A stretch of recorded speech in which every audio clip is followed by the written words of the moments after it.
Brought to you by Agilus Diagnostics. Health test की बात आती है तो मैं भरोसा करता हूँ India largest diagnostics company Agilus diagnostics. खुद को टेस्ट करते रहो।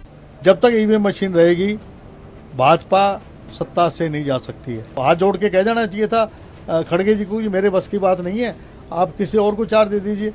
मेरी फोटो नहीं, वैश्य समाज, ब्राह्मण समाज, आपके अति पिछड़ा वर्गों के लोगों की कोई उस पर फोटो नहीं लगाई। तो ये काम किसका है? ये प्रभारी का काम है ना, ये देखना। पार्टी की हार हुई और उस वक्त हार हुई जब सभी पार्टी के वरिष्ठ नेता ये दावा कर रहे थे कि हम मेजॉरिटी के साथ जीत रहे हैं। आपने अपनी बात रखा, नाराजगी व्यक्त की, आज मीटिंग हुई, उस मीटिंग में एक कमेटी बनाई गई है। अब आप क्योंकि सर ओबीसी डिपार्टमेंट के चेयरमैन हैं, क्या करेंगे आगे? क्या आपके सामने उपाय बचते हैं? क्योंकि आपने अपने ऊपर भी कहा कि मुझे झुंझुना पकड़ा दिया गया, और जबकि 36 बिरादरी की बात हुई। ये देखिए,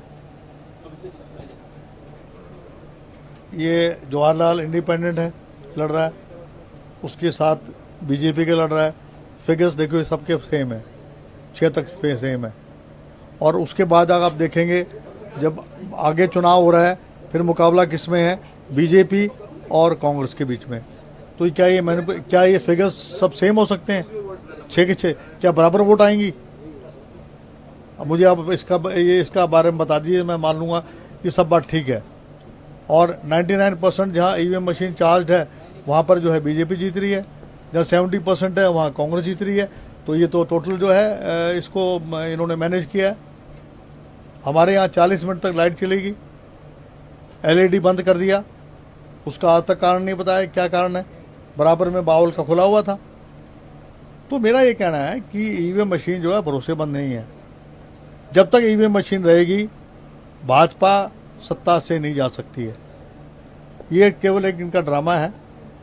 इन्होंने यूपी में थोड़ा करके दिखा दिया, योगी आदित्यनाथ को ठिकाने लगाना था, इसलिए अमित शाह ने इसलिए वहाँ जो है थोड़ा वो दिखा दिया कि वहाँ सही तरीके की वोटिंग दिखा दी। जहाँ पर इनको नहीं दिखाना होता है, अभी हरियाणा जो है उसका असर जो है कई स्टेटों में पड़ता है, दिल्ली में पड़ता है, पंजाब में पड़ता है, हिमाचल में पड़ता है, आपका मध्य प्रदेश में पड़ता है, वहाँ हरा दिया। और J&K में जानबूझकर वहाँ सही फिगर्स ला के दे दिए। तो ये जो इनका नैरेटिव, ये लोगों में ये मैसेज देना चाहते हैं कि कांग्रेस तो ईवीएम मशीन को ब्लेम करती है। अरे ब्लेम तो आपके ये आंकड़े बता रहे हैं, इससे ज़्यादा और आंकड़े और क्या होंगे? फिर दूसरी बात ये कि मिसमैनेजमेंट रहा। हमारे जो प्रभारी महोदय हैं वो अस्पताल में थे, मैंने उनको फ़ोन किया कि भाई मेरे पास प्रफुल्ल पटेल जी आए हैं और वो कह रहे हैं राहुल जी का रोड शो है, उसके बारे में मुझे बताइए। क्या मैं तो आइसोलेशन में हूँ, आप अजय माकन जी से बात कीजिए, आप जो है वेणुगोपाल जी से बात कीजिए, उनसे बात करते रहे हम। उन्होंने कहा कि अभी ऐसा कोई प्रोग्राम है नहीं। तो अगर पीसीसी प्रेसिडेंट भी चुनाव लड़ रहा है और प्रभारी जी जो हैं वो वेंटिलेटर पे चले गए हैं, आइसोलेशन में है, तो फिर कोऑर्डिनेशन कौन करेगा? या तो कोई इसको पीसीसी प्रेसिडेंट की जगह कोई वर्किंग प्रेसिडेंट को बैठाना चाहिए था जिसकी देखरेख में चुनाव होते, और या फिर इसको हाथ जोड़ के कह जाना चाहिए था खड़गे जी को, ये मेरे बस की बात नहीं है, आप किसी और को चार दे दीजिए। तो ये मिसमैनेजमेंट नहीं होता ना। और जिस तरीके से इसने अपने मामन खान जी ने बयान दिया है कि जिन लोगों ने अत्याचार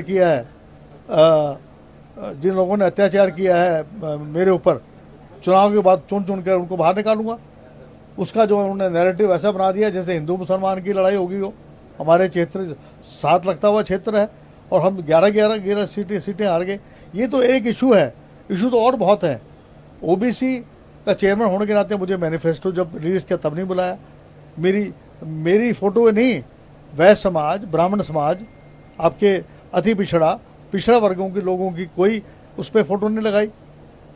तो ये काम किसका है? ये प्रभारी का काम है ना, ये देखना कि 36 बिरादरी की पार्टी लगे, वो काम नहीं था।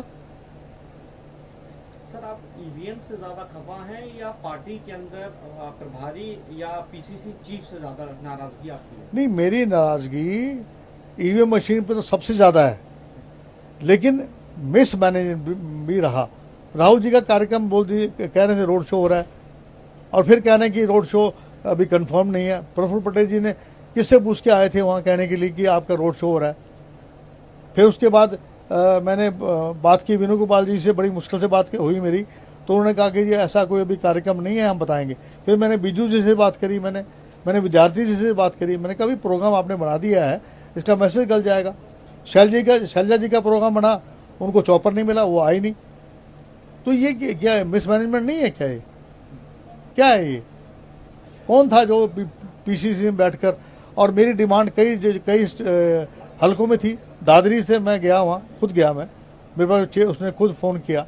बाडड़ा में जो है वो चाह रहे थे मैं आऊँ, मैं आपके बावनी खेड़ा में वो चाह रहे थे मैं जाऊँ, मैं गुड़गांव में चाह रहे थे मैं आऊँ, मैं पटौदी में गया, 3 जगह तो मैं होया है। मुझे चॉपर की जरूरत नहीं थी। मेरे को अगर ये 10-12 दिन पहले बता देते तो मैं होया था वहाँ।